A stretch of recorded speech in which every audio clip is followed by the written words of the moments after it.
It's the Slammies, and they're getting us to vote via the WWE app. So, of course, they're going to be legitimate, aren't they? Aren't they?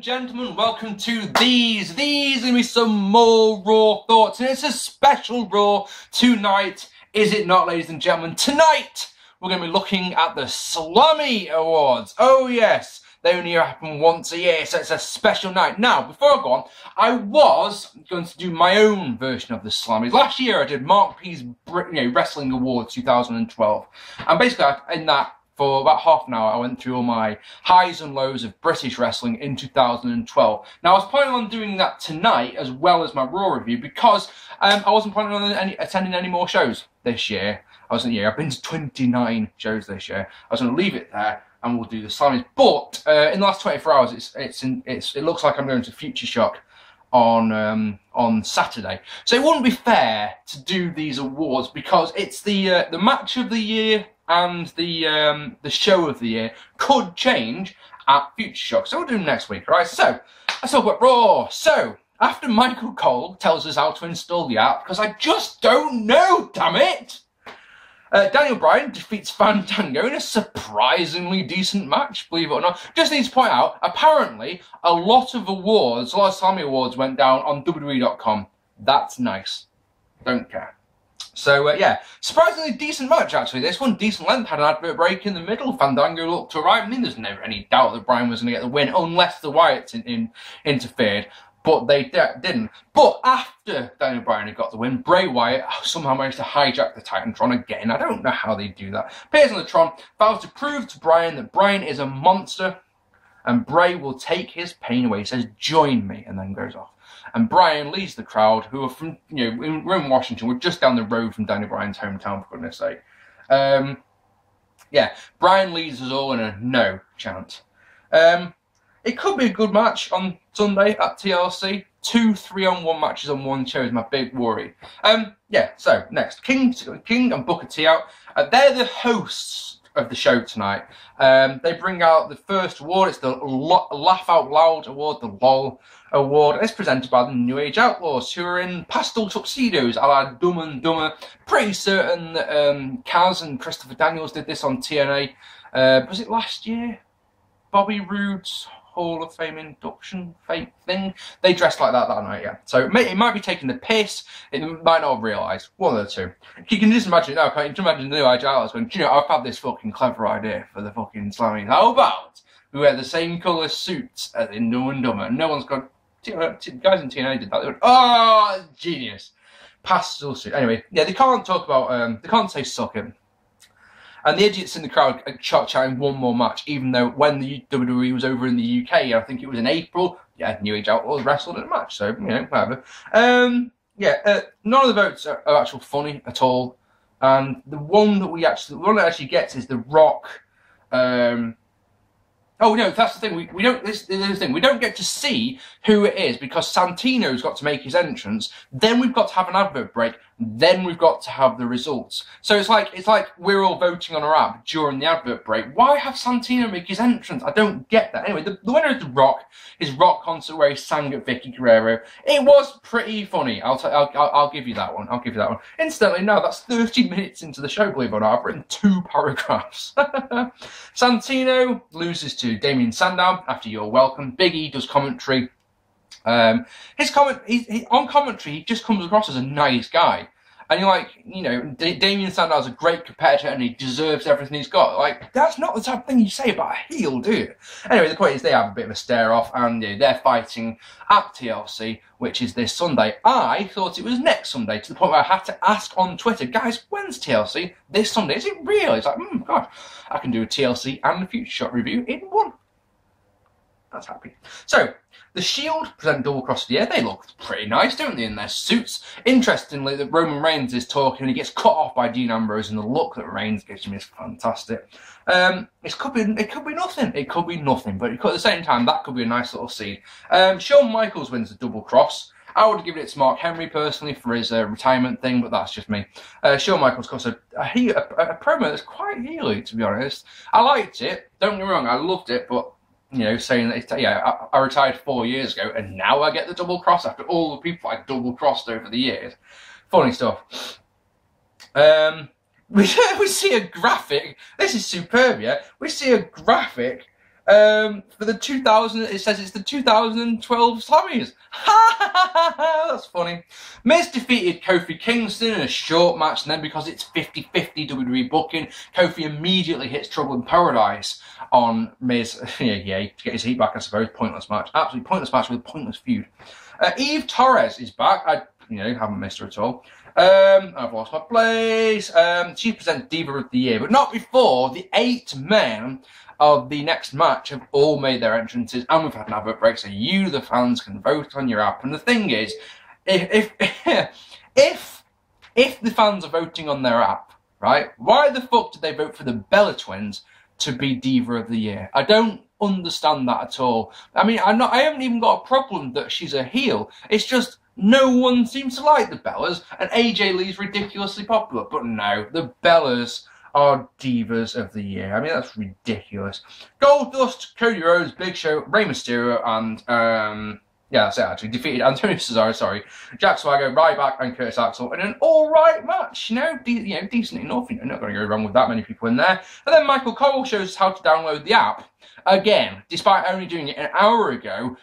This is just in case you haven't got it yet. So if I haven't got it by now, I'm not going to get it. I'm not going to sit there having been shown how to download the app by Michael Cole and go, do you know, now I'm going to do it. Now I want to be part of it. Because clearly, if I had voted for AJ Lee, that would have been the one vote, the difference between the Bellas and AJ. Fuck off. Fuck off. Shawn Michaels comes out to present Superstar of the Year, quite healy again.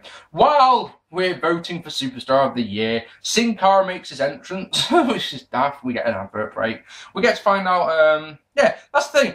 While we're voting, this is the thing I don't get about it, right? What is Sin Cara doing during this advert break? Because when we come back from the advert break, his music's playing, the stupid mood lighting's there, Shawn Michaels is still at the top of the ramp. What does Sin Cara... Right, when Santino came out earlier on, right, I'm going to assume that while the advert breaks on, Santino gets in the mic, cuts a promo, makes the people laugh, everyone's happy. What does Sin Cara do? He doesn't talk. Does he just sit there rocking up the corner like Mick Foley? I don't know what... Was there anyone watching this video who was in attendance at that show who can tell me what Sin Cara was doing other than botching the match graphics from earlier on? Because that one doesn't even work, you know? Anyway, the Superstar of the Year is Daniel Bryan. Thank fucking goodness. It's all good. Nice little touch, you know, of when Shawn Michaels not wanting to give him the award and all that. That was nice. I like that.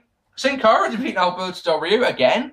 Maybe now that they've got rid of Mystico and it's Hunico underneath the mask, maybe they're actually going to give Sin Cara a push. And the thing is, if that's the case, matches like this are going to make you think this guy's pretty damn fantastic again, aren't they? And the thing is, I'll get behind the guy if they'll just ditch the mood lighting. I can't stand this mood lighting. It looks so stupid. Couldn't stand it when they did it with Kane. Can't stand it when they do it. I just want to see the normal lights. Have it when at their entrance. No worries. No problems at all. Ditch the mood lighting.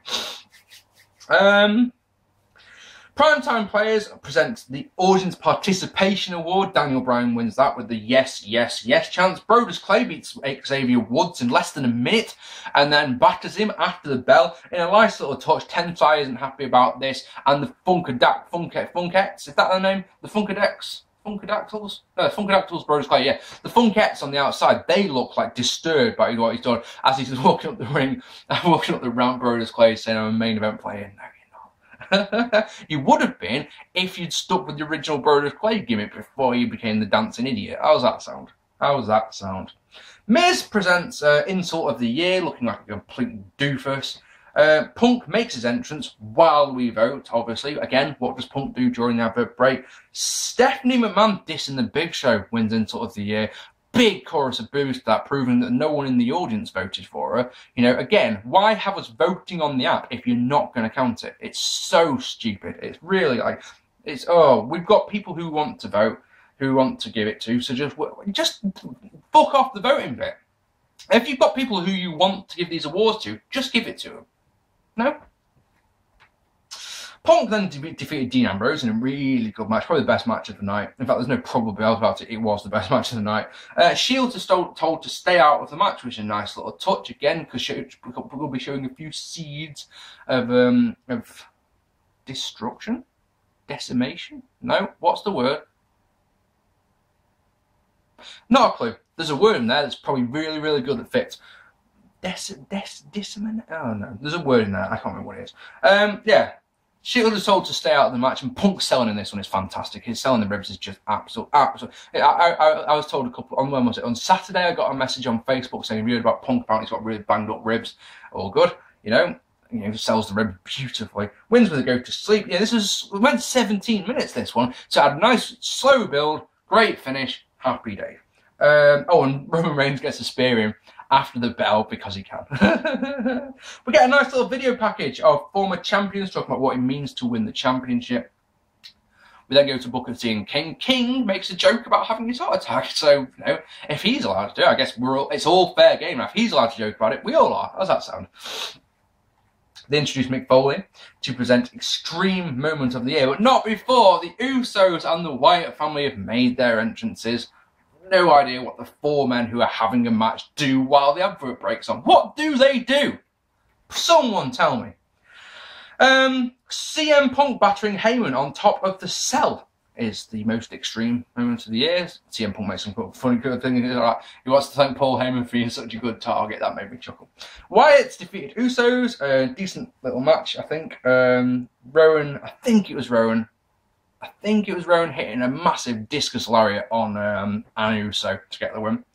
Bret Hart is out to present the Match of the Year awards. Somehow, I don't get this one at all. Cena versus Rock is the WWE Match of the Year. If I was doing my end of year awards for the WWE, I think it would probably be Punk versus Cena on Raw before WrestleMania, to get the WrestleMania shot.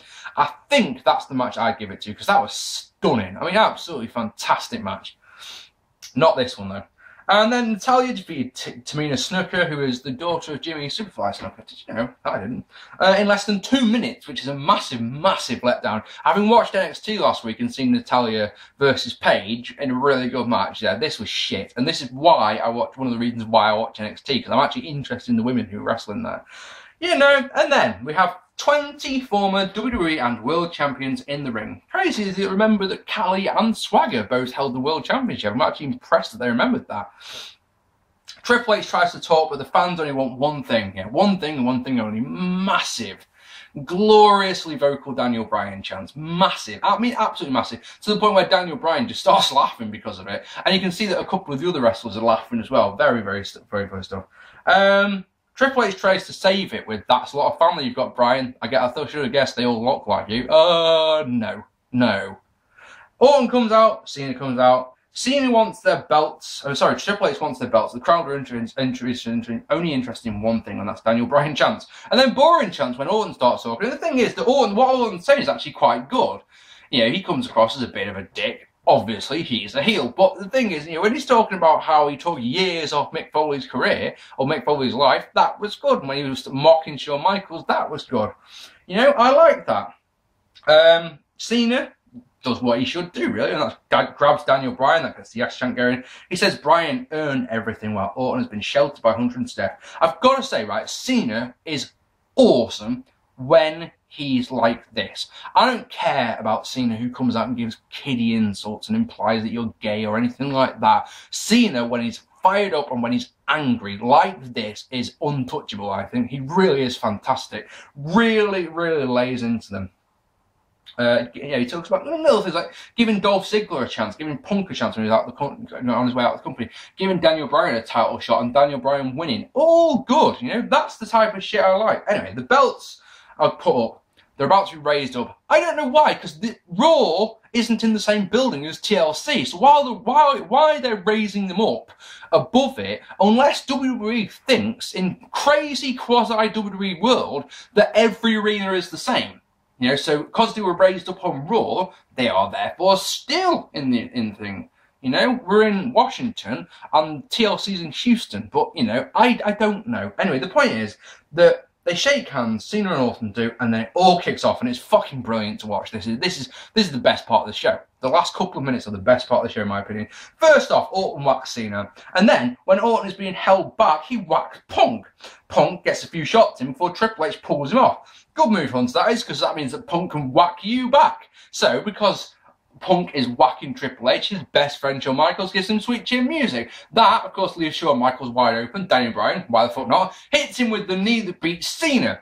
Orton lands up on Daniel Bryan for an RKO, but Daniel Bryan pushes him off. He was crashing into Stephanie. That makes Triple H vex. So he hits Orton with a pedigree. And the crazy thing is that the show is left with Orton down on the ground. The Authority, Triple H, Kane, Stephanie McMahon, with fucking John Cena stood there at the end of in the ring. And you just sat there. The only thing you can think when you're watching this is going, you've just been gifted the chance to do.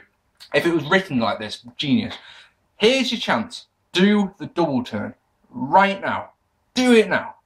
Do it right this minute. You know? Oh, I like that. I enjoyed the 8-man tag match. I enjoyed Point vs. Ambrose. I enjoyed the last segment. I'll tell you something. I enjoyed having just 2 commentators. Oh, yes, I did. But I'll tell you something. My problem with this show, I mean, this was, if you wanted to give it a rating, you'd probably give it like 5 out of 10 if you were feeling particularly generous. You know, one good segment doesn't make a great show, because there was a lot on this. You're like, ugh. The Slammies took precedence, yeah?